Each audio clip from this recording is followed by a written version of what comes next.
بلوچستان کے آئندہ مالی سال 2026-27 کا 1089 ارب روپے حجم کا بجٹ پیش کیا جا رہا ہے۔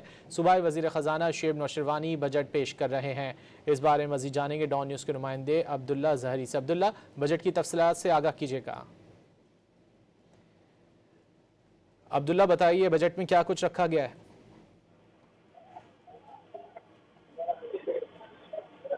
عبداللہ ظہری سے رابطہ کرنے کی کوشش کریں گے۔ بلوچستان کے آئندہ مالی سال 2026-27 کا 1089 ارب روپے حجم کا بجٹ پیش کیا جا رہا ہے۔ صوبائی وزیر خزانہ شعیب نوشروانی بجٹ پیش کر رہے ہیں۔ اس بارے میں مزید جان لیتے ہیں ڈان نیوز کے نمائندے عبداللہ ظہری سے۔ عبداللہ، کیا تفصیلات ہیں بجٹ کی؟ جی بالکل، بلوچستان کا آئندہ مالی سال 2026-27 کا بجٹ پیش کیا جا رہا ہے۔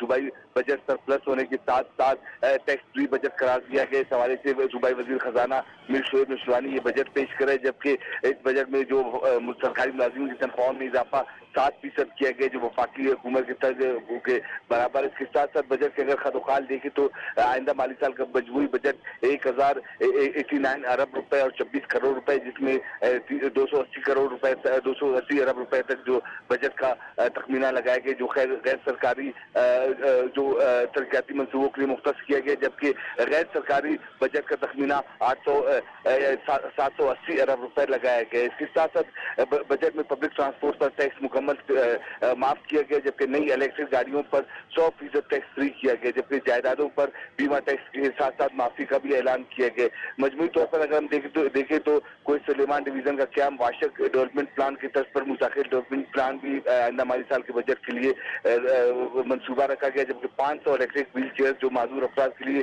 حکومت کی جانب سے تقسیم کیے جائیں گے۔ عوام کے لیے اسپیشل سپورٹ پروگرام کے تحت 600 ملین روپے مختص کیے گئے، جبکہ شہید بینظیر بھٹو اسکالرشپ کے لیے 56 ملین روپے مختص کیے گئے۔ اس کے ساتھ ساتھ ہیلتھ کارڈ کے سلسلے میں 1.5 بلین روپے ہیلتھ کارڈ بلوچستان حکومت کی جانب سے جو فنڈ ہے اس میں اضافہ کیا جا رہا ہے۔ جی بہت شکریہ عبداللہ ظہری ان تفصیلات کے لیے۔